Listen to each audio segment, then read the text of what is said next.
অপচয় কাকে বলে? এটা কি অপচয় নাকি অন্য কিছু? প্রায় আধ ঘন্টা যাবৎ এভাবে পানি পড়তেছে। মনে হয় উপরে যে ট্যাঙ্ক এটা একেবারে ভরপুর হয়ে অবশিষ্ট পানি যেগুলো এগুলো বাইরে গড়িয়ে পড়ছে। দীর্ঘক্ষণ ধরে এভাবে পানিগুলো পড়লেও কারো কোনো তদারকি আছে বলে মনে হচ্ছে না। কেউ জানেন কিনা সেটাও জানে না। হয়তো এমনও হইতে পারে পানির যে কল মোটর ওটা ছেড়েই হয়তো তারা ভুল ক্রমে চলে গেছে।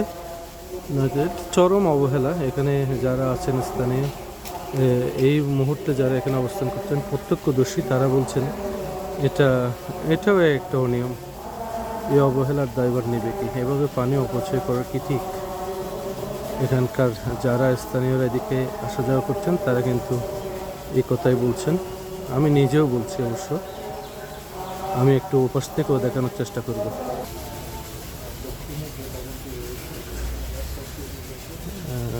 এটা হচ্ছে আমি যে এটা দৃশ্যটা দেখার পরে এখানে এসে কিন্তু এটা ধারণ করার চেষ্টা করছি।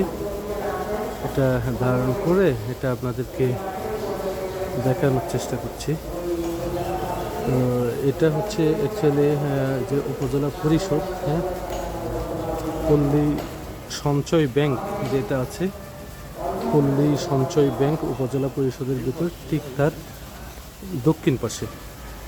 তো আশা করি দায়িত্বশীল যারা আছেন এই সমস্ত বিষয়গুলো যত্ন সহকারে দেখবেন, পানির অপচয় রোধ করবেন। সকলেই পানির অপচয় রোধ করুন, এ প্রত্যাশা থাকলো। ধন্যবাদ।